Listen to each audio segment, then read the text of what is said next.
Hi everyone, I am Jelai and welcome back to another episode of Democratic Society series in our TamTalk, where we get to talk about the different current events and issues worldwide. Again, I am with my super pretty girlfriends Alex and Tresha. Hi! Ayun na nga, why don't you guys introduce our topic to our listeners today? Nako, super catchy nitong topic na to since this is one of the most surprising events that happened in our country. Totoo. Una sa lahat, madaming fans ni Carlo Darisay at isa na ako dun. From that, nakakuha na ng clues ang ating listeners. Kidding aside, ang pag-uusapan nating kaganapan ngayon na mas mainit pa sa kape kahit 2 taon na ang nakalipas ay ang pagsasara ng isa sa top leading network sa bansa natin, which is ang ABS-CBN. Grabe no, that news changed the lives of many talaga, not just for the directors, employees, and artists of the network, but also for the viewers as well.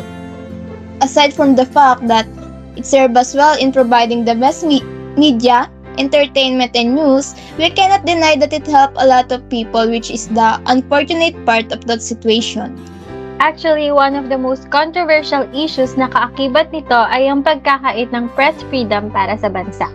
It created a serious debate on the news and even on social media as to whether the shutdown equates to suppression of freedom or not.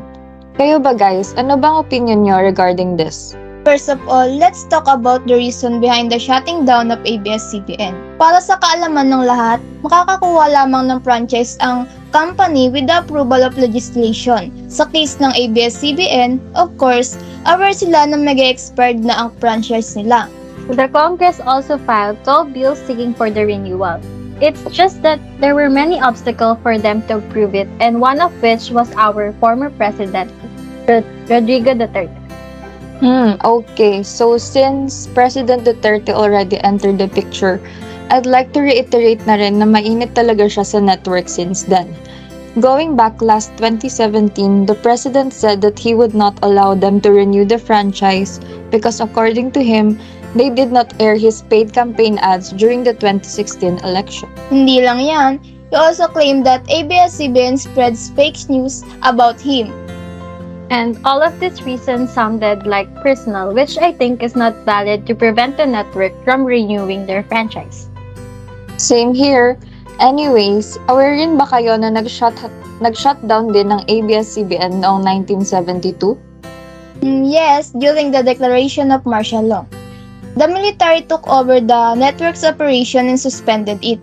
Naibalik lang ito nung natanggal na sa termino si former President Marcos. Grabe, imagine no, more than a decade na walan ng opportunity ang network na mag-provide ng serbisyo nila. So, if you guys are asking, what does it have to do with the press freedom? It obviously does a lot. Indeed, the shutdown did not just take the jobs of more than 11,000 people. It also deprived the Filipinos of the right to access relevant news and information. Especially during the pandemic, many Filipinos experienced difficulties and with the closure of the network, kahit sa pag-access ng news and entertainment, nahirapan na rin ang madami. Sa tingin nyo, what does this event imply? The safety of the journalists here in the country is at stake. Pinapakita ng event na iyon na madaling mapatahimik na mga may kapangyarihan ang mga critics ng bansa na isang paglabag sa kanilang karapatan bilang tao. For me naman, now that social media is being occupied with misinformation to the point na na-overlook na ng karamihan ng mga reliable media outlets ng bansa, I think mas mahihirapan tayong i-correct ito. Marami na sa ating mga Pilipino ang biktima ng fake news. Totoo. As what I've observed, kapag hindi gusto ng mga tao yung makatotohanang sinasabi ng mga journalist, unfortunately, nire-red tag or nililabel sila as anti-government o mga kampon ng biased media. The government may argue na wala namang press media suppression na nangyari dahil hindi naman pinasara ang ibang network. Pero it's not about that It's about the threats of our former president to ABS-CBN and it's too personal. ABS-CBN extended their efforts for the renewal of the franchise. So the real deal here is their so-called bias reports, which I think is not really happening. Kaya as part of the youth who have the privilege to be knowledgeable about these stuffs, it is good that we talked about it.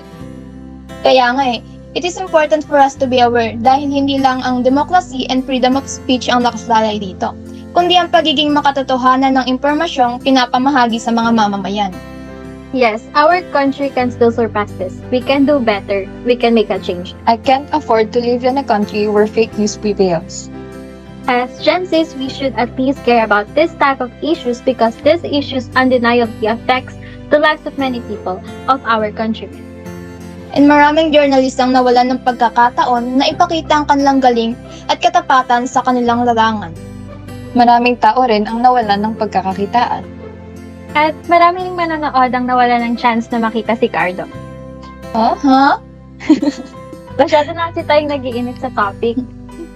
Oo nga pero sis, di ba wala na si Cardo? Dar na ang in ngayon na pag-iiwanan ka naman. Ano naman no, meron naman sa YouTube. Anyways, that's all for our episode today. We hope that you guys gain something from us and reflect on it. With proper awareness, we can make a stand.